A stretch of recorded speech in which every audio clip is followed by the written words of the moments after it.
Jose is like a brother to me. We grew up together in Buenos Aires.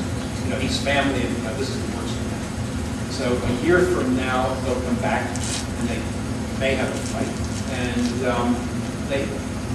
they have nothing written down.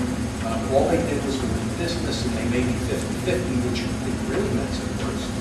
And then they have a problem with the limited liability company.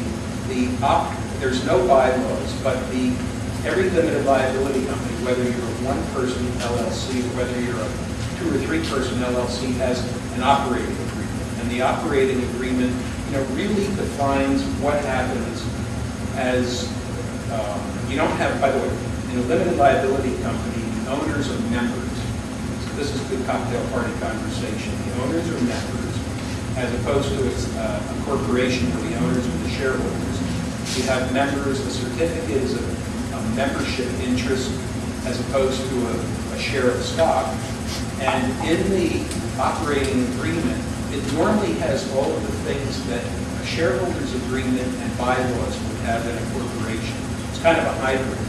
And a lot of times, banks are going to ask for these documents just to see what's in there to make sure that you're the person who can sign for these companies. So you have this operating agreement, and there's a number of things that go into either a shareholders agreement if you have partners, or an operating agreement, whether you have partners or not. The most important thing is, what happens if, God forbid, one of your partners gets run over by a truck tomorrow? What happens to his or her shares? Well, as I say to the other person, I said, you may not want his crummy wife or her crummy husband to walk in the next day and say, hi, I'm your new partner, let's get on with business. Or, it's a kid that you hated all your life.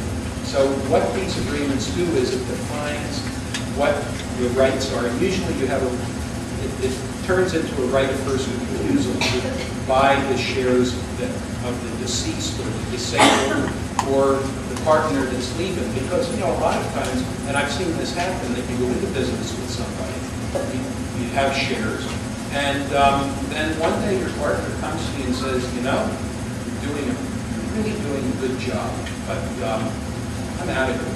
I'm going out to California. By the way, send me your dividend checks every time you have profits in the company. You say, well, give me the shares back. You say, I don't have to give you the shares back. And that's the problem if you don't have something defined, because once somebody has shares, there's really no way to get the shares back. Now, I can tell you little tricky things that you can do to make the 30% shareholder into a 2% shareholder by diluting the stock. But you sometimes don't want to do these things. I had somebody come in a few months ago, and they had a limited liability company, no documents whatsoever. And the fellow came in and he said, I own 80%, and my partner owns 20, or maybe he had 70, my partner had 30, their business was doing pretty well, and he said, he's not doing anything. He's coming in at 10 o'clock, he's leaving at 2 o'clock. I said, well, do you have an agreement? Do you have anything? No, he said, we never did a thing. So I said, well, I'll tell you what you can do from a legal standpoint. He said, what? I said, fire him. Just fire him. And he said, what? I said, fire him. Then he's not going to get a salary. And I said, does he have money? He said, no. I said, so have a capital call. Figure out a reason why you need money. And let's say you need $10,000 or you need $20,000. You have it. He's not going to put it in. So you put the money in. He doesn't put anything in. So pretty soon your 70% becomes 85%. And this guy doesn't have a job. And you can keep going and keep going. And pretty soon he has nothing. Well, that's fine if you're a majority partner. There's a book written, by the way, for lawyers, and it's called Oppression of Minority Stockholders. I don't know if any of you who might be lawyers have ever seen this, but it's supposedly, if you're representing a minority stockholder, to protect yourself against the majority stockholder. What it really is you're representing the majority stockholder, how to get rid of the minority stockholder if you want to. So if you don't have an agreement, there's a lot of things that you can do. the one thing I said, the most important thing is they call it the buy-sell agreement. What happens if somebody becomes disabled, wants to leave, if they die, how does it work? And of course, you have to decide if somebody is going to leave the company, how do you value the shares?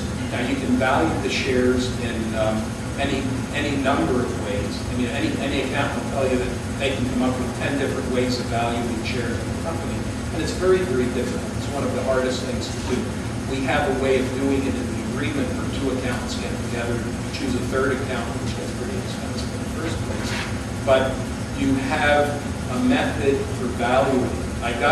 One of the other ways of doing it is at the beginning of every year, which I never recommend to anyone, is you value what the shares would be if one of these events occurred that triggered somebody leaving the company or somebody dying during the year.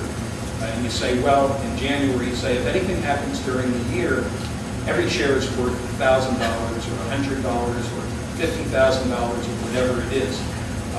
It can be a disaster, and I've seen it a disaster because nobody ever gets together at the beginning of the year to decide what happens if somebody dies or becomes disabled during the year. You're more interested in making money and doing business and not doing those things. So it can get very, very bad from a legal standpoint if you do something like that. So yeah. It seems like though most artists are going to want to form something as individual, not really going to have a partnership situation. So what do you think would be the best corporate, the best type of probably limited liability. Limited liability. In that case, it would still be shared. They would be the sole shareholder. They would own 100% of the company.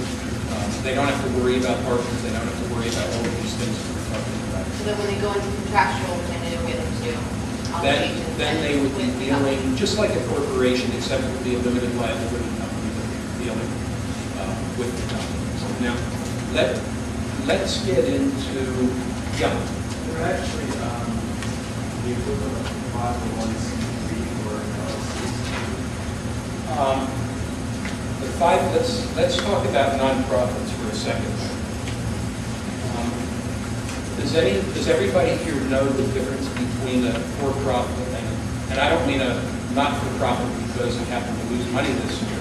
I'm talking about an official not-for-profit company versus a regular for-profit company.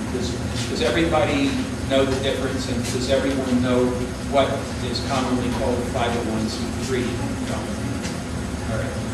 There's, apart from the different types of for-profit entities, in Florida and every other state, you can form a not-for-profit company. And for example, if you're in a condominium and you have a company that is your condominium, that's, a not-for-profit company. If you are, Locust Projects is a not-for-profit company, but then, and I was there at the creation, I formed it many moons ago. But there's another step that you take if you want to be what you're asking, a